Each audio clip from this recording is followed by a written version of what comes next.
would you look at that? They must be here to see the new Halloween movie. I wonder if he's driving around dressed up like Annie.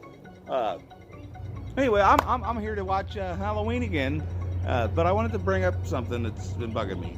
Apparently, if you don't agree with Lee McCoy, you must be some kind of asshole. Because Cody Leach is an asshole, I'm an asshole, there's like 3 or 4 other people that are assholes, and then you got Chris Stuckman and John Flickinger from the Flick Pick. They're a bunch of fucking assholes because they found flaws with this movie. Maybe this time I won't notice them. Hopefully this time I'll be able to stay awake because I'm not gonna have any beer. I'm just gonna, and then, anyway, if somebody has a different opinion than you, that's fine. It doesn't mean they're attacking you personally. So calm the fuck down. People are getting on my fucking nerves. This is like the last Jedi of the Halloween franchise. Anyway, so I'm gonna go watch it again. Maybe I'll like it a little bit better this time, knowing that I'm not gonna be blown away. But then again, maybe the parts that I fell asleep through will blow me away. Who knows? But we're allowed to have different opinions, and we're allowed to express our different opinions. Don't act like just because our opinions are different than you that it's not as valid as your opinion. Okay? It's also called a conversation. Just because somebody's telling you their side of the story doesn't mean they're fucking arguing with you. Not everything's an argument, and not everybody's picking on you. Well, I might be picking on you, but go fuck yourself. It's Drewski McGillicuddy's Halloween 2018 movie review. Spoiler fucking alert.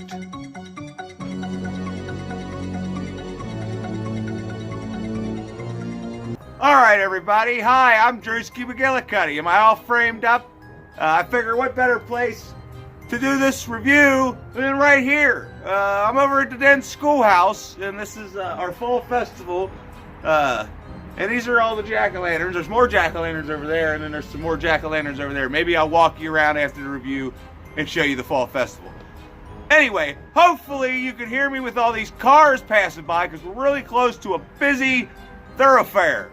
But we're not here to talk about that. We're here to talk about the spoilers in the new Halloween movie and see if I've changed my mind. Well, just a little bit, okay? Now this is weird for me. I do love the beginning of the movie. I do think that the whole journalist thing is kind of fucking stupid and far-fetched. As much as people wanted to say, Chris Stuckman's just being a jerk because he pointed out the fact that the Attorney General's not just gonna give somebody a mask or whatever, blah, blah, blah. Oh, now they're turning the spooky sound effects on. Hopefully you can hear me over that. Are the jack-o'-lanterns coming on? They're not on yet. They might come on. It's exciting, isn't it? But anyway, so, and this journalist, whatever the fuck his name is, the audacity to go in and try to talk to Michael Myers and try to get him to speak. It just bugs me. I'm sorry, it bugs me. As much as I like the scene, the way it was shot, and all of that, just the concept of it bugs the shit out of me. Why are you going to fucking stir shit up? I mean, it's fucking stupid. And then another thing that aggravates me is why are they fucking transferring Michael Myers on Halloween of all nights? Of all the nights in the 365 days out of the year. Oh, he hasn't killed anybody in 40 years, but let's take him out on his 40th anniversary. Oh, well, they got to get him to the new sanitarium because this one's closing down on Halloween. It's a convenience. It's a convenience. But yeah, I do like how they sort of show glimpses of Michael's actual face, but that you don't actually get to see it.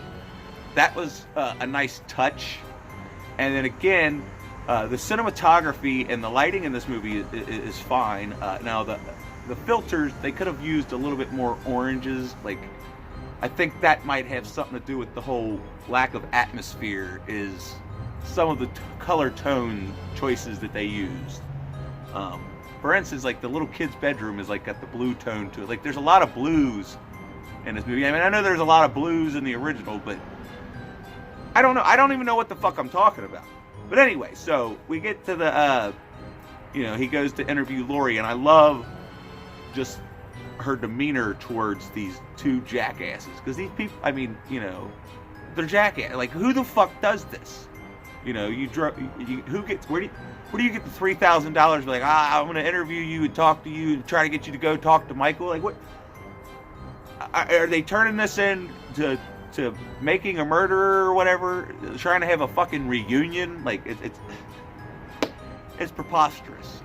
But, it's not that bad, I guess. It's just annoying. It annoys me. A lot like this fucking fake-ass Whip Van Winkle dude. Looks like Liberace. And it's like, okay, if you're going to replace Loomis, do you have to get somebody with a fucking exaggerated, I'm a creepy doctor accent. I'm creepy. I'm probably up to no good. You wouldn't see the thing that I do coming. And the fact that he fucking kills probably one of the best characters in the fucking movie, I'm sorry, I would have rather fucking Michael killed Frank. That's fucking bullshit right there. But I will say, I don't want to keep talking negatively, because yes, the score, like, there's a couple scenes, like, when he's first putting on his mask, and then when, I can't remember what it was, but there's a scene where the score, it just almost gives you chills. So yes, the score was excellent. And if John Carpenter could come back for the score, why couldn't he have helped him write this script? Because some of the fucking shit in this story is fucking just, it's retarded. I can't. The big pumpkin god's mad because I said something negative about Halloween again. But let's move on to a positive. The best positive about this movie is the portrayal of Michael Myers. I can't remember what his name is because I didn't study first. But apparently he's a member of Killer Flicks, and god damn it, I hate to say it, but he may be the best portrayal of Michael Myers that we've had, even more so than Nick Castle in the original. Just the brutality behind him and the calmness, and he's like a ninja, he's or a ghost. He's like a shape. He's like the shape in this movie. But yeah, back to the negatives. Aside from Laurie's granddaughter, the babysitter, Vicky, I think her name was, and Dave, I hate all the fucking teenagers in this fucking movie. Like, they're the little fat virgin kid. He's so fucking annoying. And he's like, there's a kid like this in like almost all these fucking teen movies. It's like, this movie's fucking rated R, okay? This is a sequel to a movie that came out in 1978, okay? A lot of these dumbass fucking kids running around that you motherfuckers decided to pander to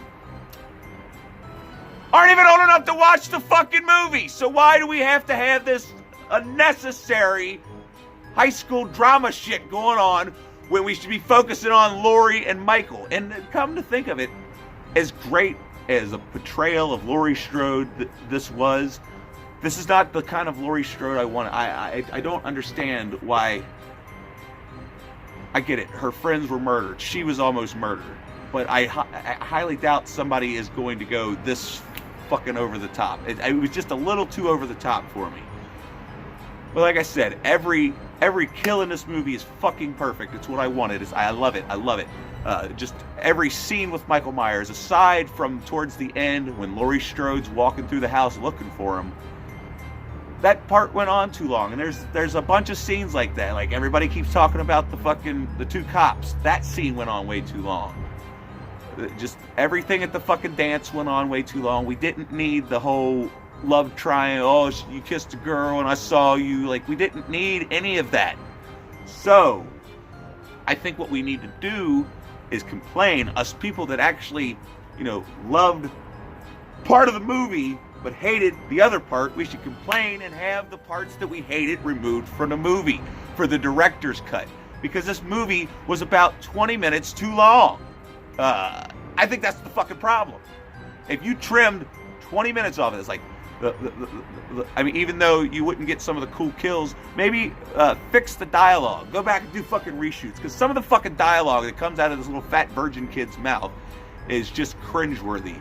And then Lori, or what the hell is her goddamn name? The granddaughter, her fucking boyfriend. He's a fucking, I can't stand anything comes out of his mouth. These two characters just need to, not be in the movie until it's their turn to die. Okay? I don't know. That's a lot. That's all I can come up with. Can you still see me? It's getting dark. They never turn the lights on. But anyway, so, yeah, when fake Loomis kills Frank, that pisses me off, like, really bad. And I think the other thing about the whole atmosphere thing is, it's few and far between that they actually show Halloween decorations. Like when the kids are walking down the street giving the exposition, they show Halloween decorations. And then of course, the little bit when the kids are trick-or-treating, there's some Halloween decorations. But this movie didn't feel very Halloween-y for a Halloween movie. And I think that's what's wrong with the atmosphere. I don't know how they could have fixed it. I'm not a professional filmmaker. You're Halloween. Get the fuck away from me. No. Anyway, so let me just double check, make sure I'm still fucking recording. Yay! I'm still fucking recording, and you can still see me. Okay? But then, like I said, there are some really cool shots in this movie for sure. Overall, I'd say 75% of this movie is perfect.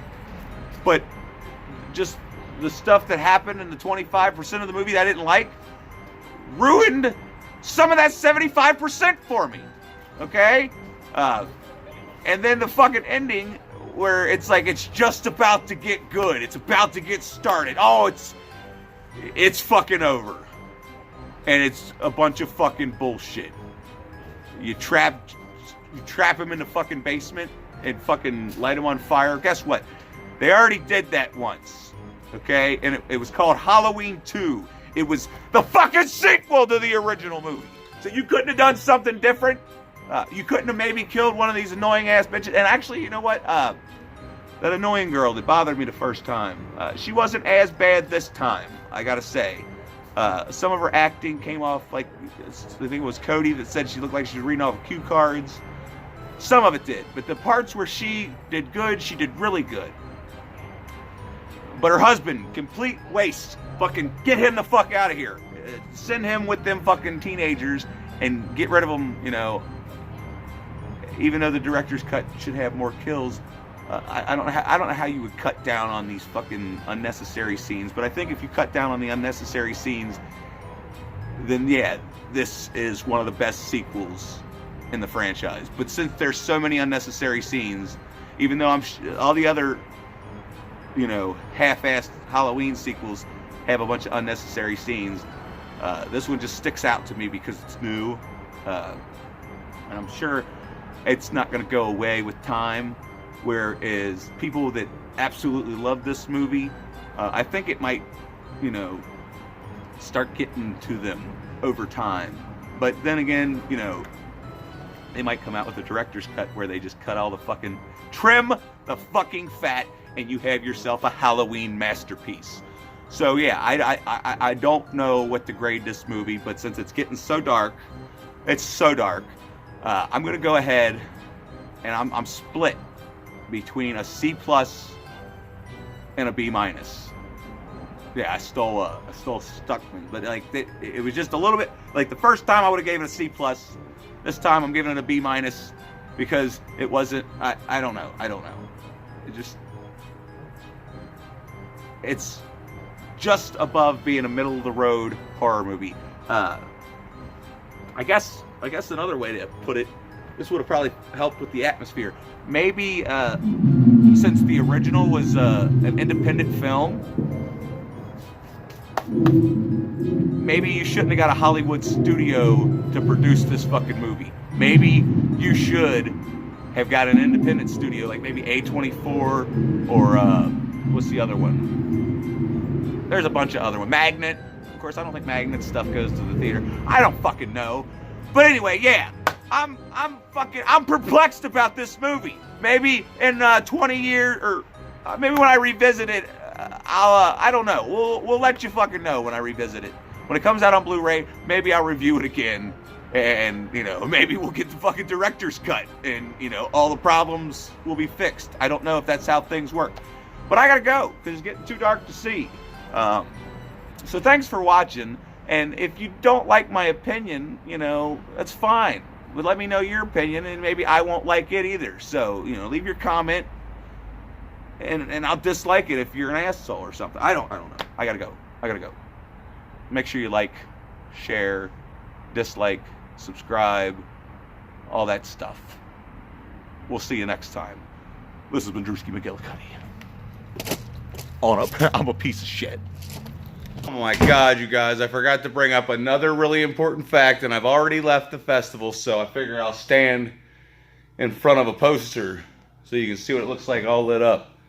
But anyway, I forgot to bring up the fact, because I mentioned how my favorite characters were the babysitter and her boyfriend, Dave, and I really did love the little black kid, even though there was like one or two of his things that were slightly unnecessary.